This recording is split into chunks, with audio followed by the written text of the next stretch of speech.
இன்னும் சொல்ல போனா இந்த அரியலூர் மாவட்டத்தை உருவாக்கியவர் டாக்டர் கலைஞர். ஆனா அதற்கு முக்கிய காரணமாக இருந்தவர் ஐயா எஸ் அவர்கள் தான். தன்னுடைய வாழ்நாள் முழுக்க மிகவும் பிற்படுத்தப்பட்ட ஒடுக்கப்பட்ட மக்களுடைய வாழ்க்கை முன்னேற்றத்திற்காக ஐயா எஸ் அவர்கள் பாடுபட்டாங்க. நம்முடைய கழக தலைவர் முதலமைச்சர் அவர்கள் ஐயா எஸ் அவர்கள் மீது மிகுந்த மதிப்பு மரியாதையை வச்சிருந்தாங்க. அப்படிப்பட்ட பெருமைக்குரிய எஸ் அவர்களுடைய அவர் வாழ்ந்த இந்த ஆண்டிமட மண் இந்த அரியலூர் மாவட்டத்திற்கு முதலாக அமைச்சர் பொறுப்பை பெற்றுத் தந்த மண் இந்த அரியலூர். கொடுத்தவர் நம்முடைய கழக தலைவர் முதலமைச்சர் அவர்கள் தான்.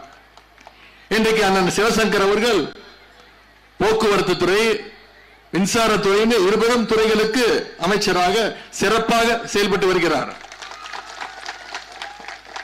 கடந்த அதிமுக ஆட்சியில் பராமரிப்பு இல்லாமல் ஓடின பேருந்துகளை எல்லாம் இன்னைக்கு படிப்படியா நவீன பஸ்களா பேருந்துகளாக அண்ணன் அவர்கள் மாற்றி காட்டியிருக்கிறார்.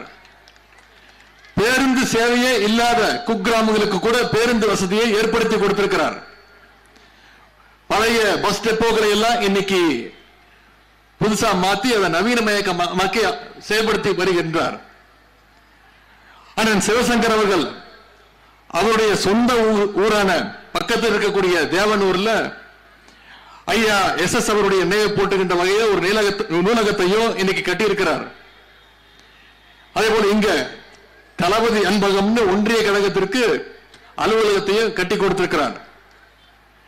இதே மாதிரி அரியலூர்ல கலைஞர் அறிவாலயம் கட்ட அடிக்கல் நாட்டப்பட்டு அந்த பணிகளும் நடைபெற்று வருகிறது. இன்றைக்கு இந்த அரியலூர் மாவட்டத்தை கழகத்துடைய இரும்பு கோட்டையாக அமைச்சர் அண்ணன் சிவசங்கரங்கள் மாற்றி வச்சிருக்கிறார். அதனால்தான் நம்முடைய தலைவர் அவர்கள் அடிக்கடி சொல்லுவார், அண்ணன் சிவசங்கர் அவர்களை அரியலூரின் அரிமான்னு தலைவர் அவர்கள் பெருமையோடு குறிப்பிட்டு பேசியிருக்கிறார். பல வருடங்களாக பின்தங்கிய மாவட்டமாக இருந்த இந்த அரியலூர் மாவட்டம் நம்முடைய அரசு அமைஞ்ச பிறகு இன்னைக்கு வேகமா வளர்ந்திருக்கு. சாலை வசதி, பேருந்து வசதி, சுகாதார வசதின்னு இந்த அரியலூர் மாவட்டத்துடைய வளர்ச்சி இன்னைக்கு நம்முடைய தலைவர் அவர்கள் முதலமைச்சர் அவர்கள் அடுத்த கட்டத்திற்கு எடுத்து சென்றிருக்கிறார்.